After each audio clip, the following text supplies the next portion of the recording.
Boleh nampak ke? Ya, sudah. Okey.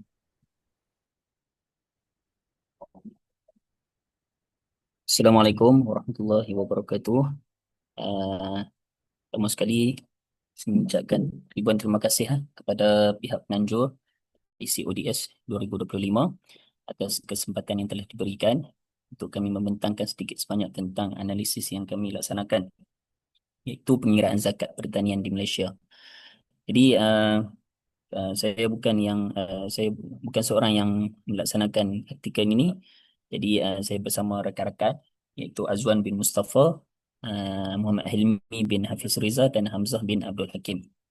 Kami daripada Universiti Islam Antarabangsa Tuanku Syed Syarajuddin Uni Siraj di Perlis, Malaysia lah.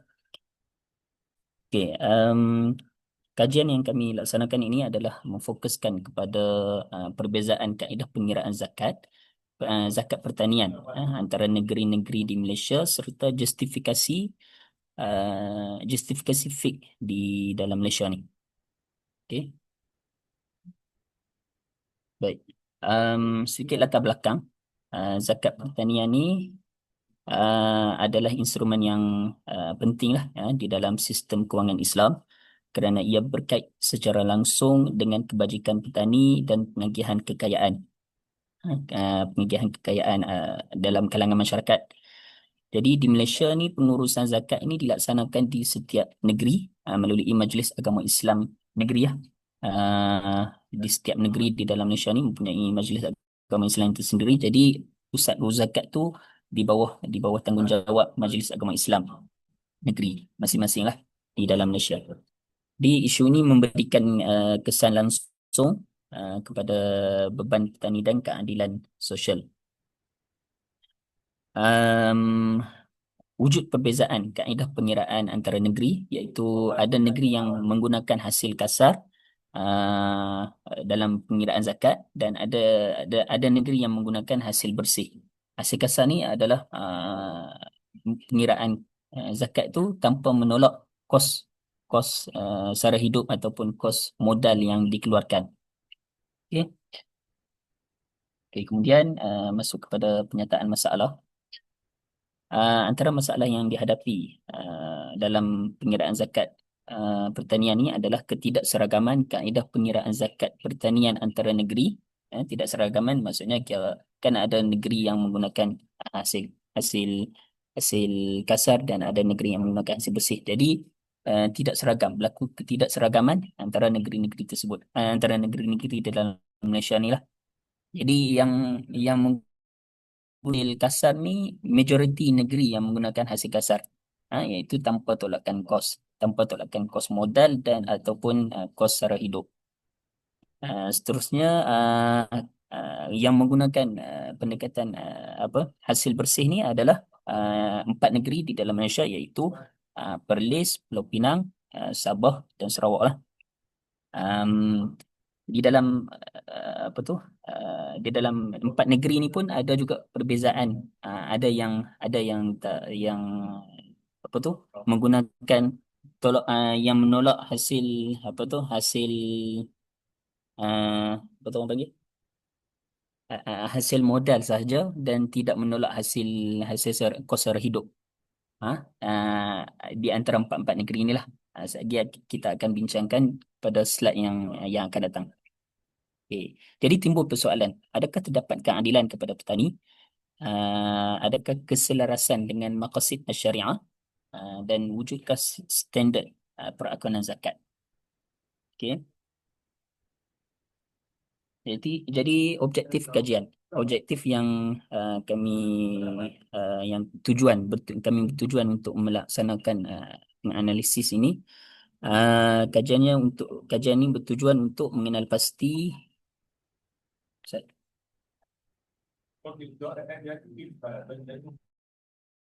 uh, zakat pertanian di negeri-negeri Malaysia. Okay. Kemudian menganalisis asas fik bagi pendekatan hasil kasar dan hasil bersih. Mana kata hasil kasar, penggunaan hasil kasar dan hasil bersih ni bertepatan tak dengan uh, fik semasa lah. Dan kemudian menilai kesesuaian amalan semasa dari sudut maqasid syariah.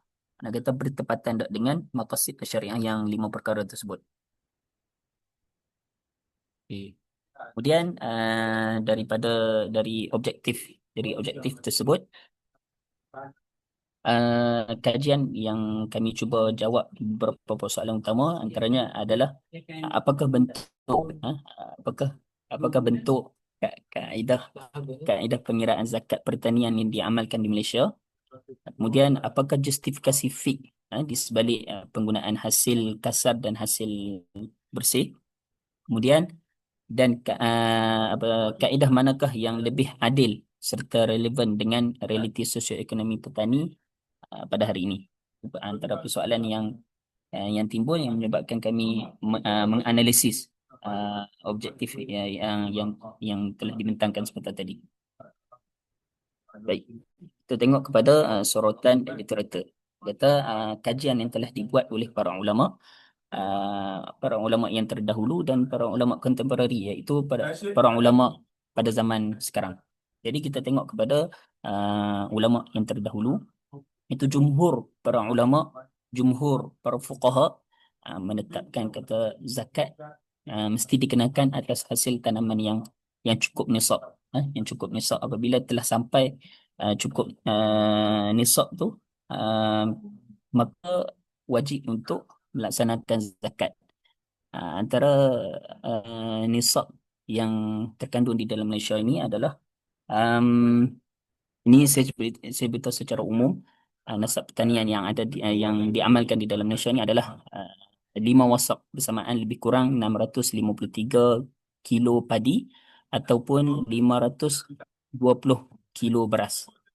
Ini ukuran yang biasa dipakai di dalam Malaysia lah. Okay. Kalau hasil tuaian itu kurang daripada nisab ini, maka tidak wajib untuk zakat. Okey, kalau cukup atau lebih wajib terus untuk masa tuai. Jadi zakat pertanian ni dia tak sama dengan zakat-zakat yang lain. Zakat-zakat yang lain kita kena tunggu setahun baru kita akan bayar untuk zakat. Jadi zakat pertanian ni Mohon izin wajib Ustaz, dibayar. bisa dibesarkan suaranya?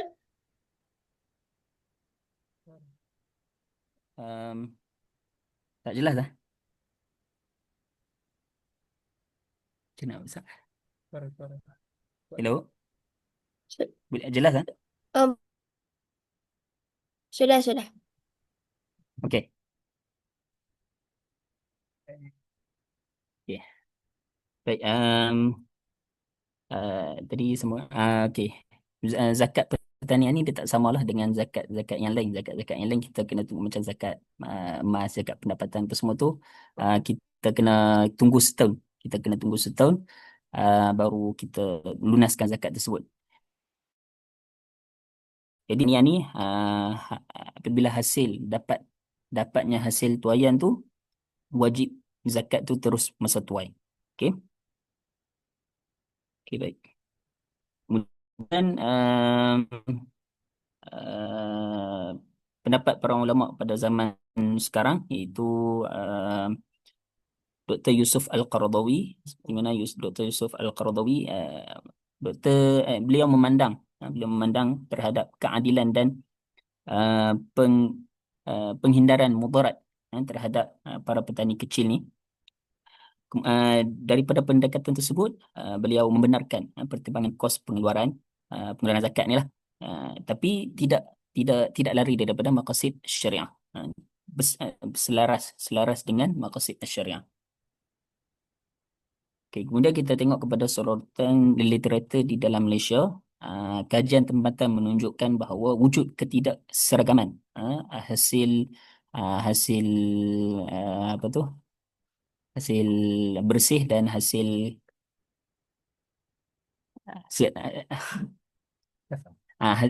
kasar. Jadi hasil bersih mengurangkan beban petani kecil, di mana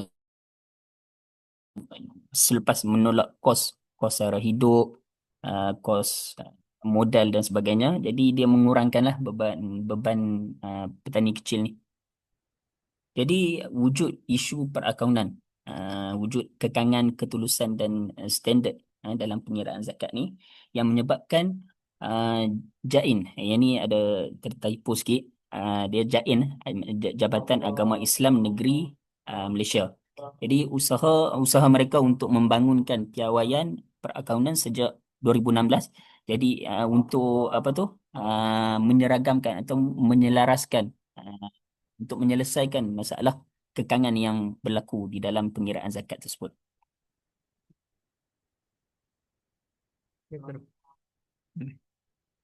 Baik. Metodologi yang kami gunakan dalam kajian ini adalah pendekatan kualitatif, iaitu kami mengkaji secara mendalam tentang pengiraan zakat ni lah. Dan kami menganalisis kandungan-kandungan yang terkandung di dalam setiap negeri punya pengiraan zakat. Okay. Di kaedah yang kami gunakan adalah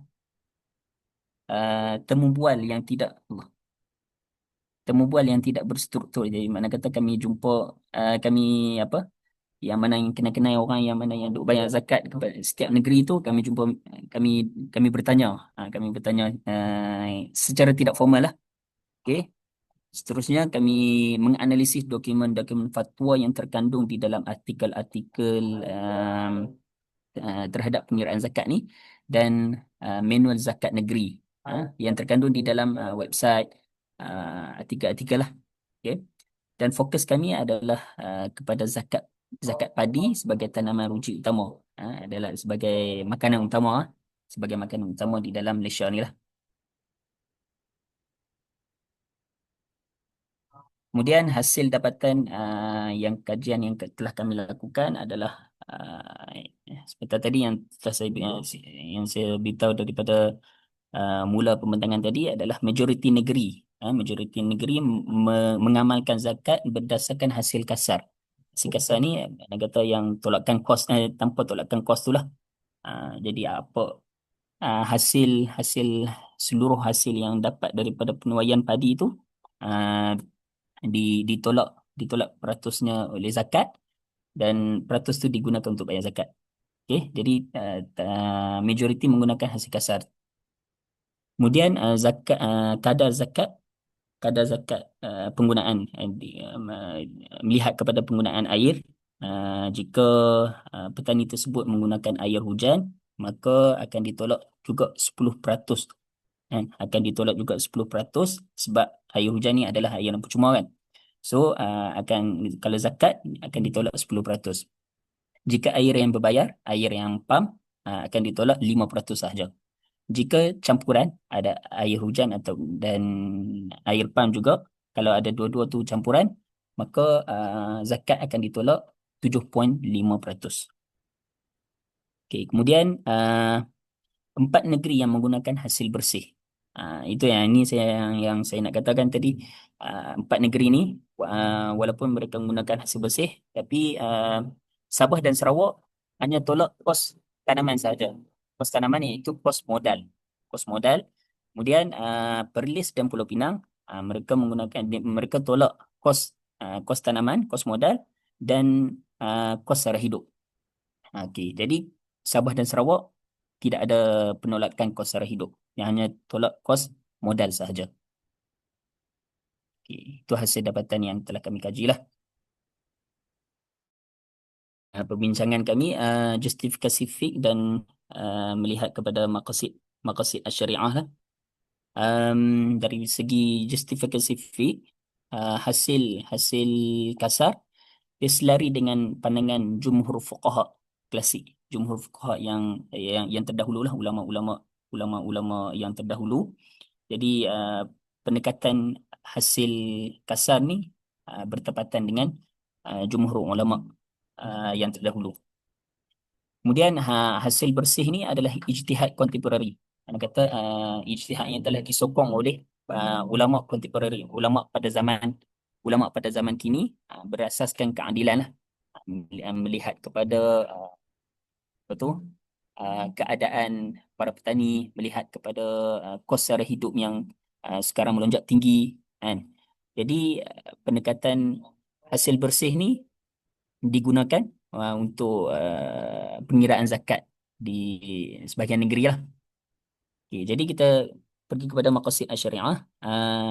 Hasil hasil bersih ni lebih menjaga hifzul mal, lebih menjaga pemeliharaan harta, kemudian menjaga kebajikan petani kecil dan lebih sensitif kepada kos sara hidup semasa. Mana kata maqasid syariah ni lebih lebih menjaga kos sara hidup semasa yang dialami oleh para petani. Ini kesimpulan dia. Kesimpulan kajian yang kami dapati ini adalah perbezaan antara hasil hasil kasar dan hasil bersih ni mempunyai asas fiqh yang sah lah. Dia tak lari daripada asas fiqh yang yang sah. Kemudian di dalam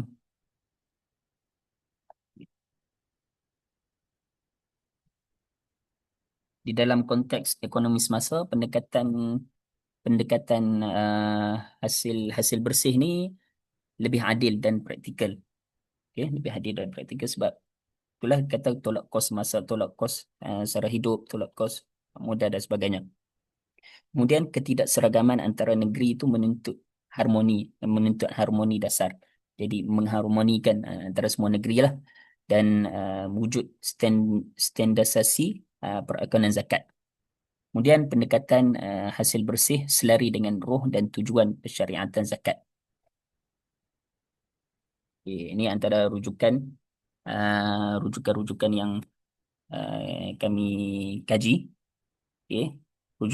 Kajian ini merangkumi sumber fiqh klasik dan kontemporari serta kajian empirikal tempatan berkaitan zakat pertanian di Malaysia. Antaranya termasuk karya Dr. Yusuf Al-Qardawi dan Munzir Kaf dari sudut keadilan sosioekonomi zakat, kajian Hanafi dan Hamad mengenai perakaunan zakat pertanian, serta analisis Abdul Rahman dan rakan-rakan berkaitan ketidakseragaman taksiran antara negeri.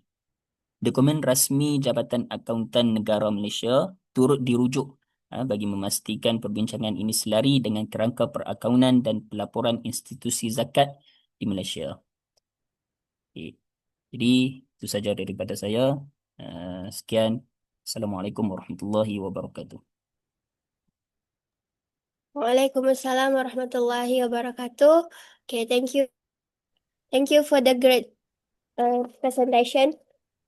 Now, the next to another presenter is Salman Nizam bin Hendy. Salman Nizam, are you there? Ya, saya di sini. Okay, the time is Ya, yours. sebentar. Oke, sebentar ya.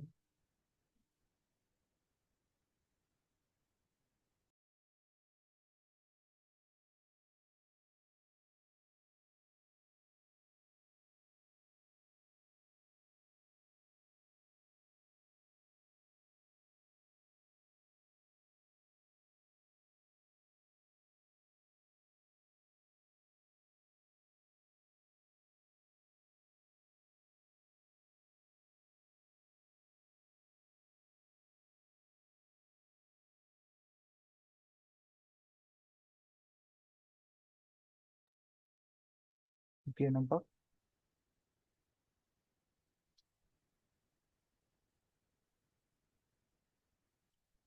Hmm, nampak tak? Ya, nampak. Oke. Oke. Assalamualaikum warahmatullahi wabarakatuh. Nama saya Salman Nizamin Hindi. Saya sebagai wakil kepada kumpulan saya untuk membentangkan tajuk aplikasi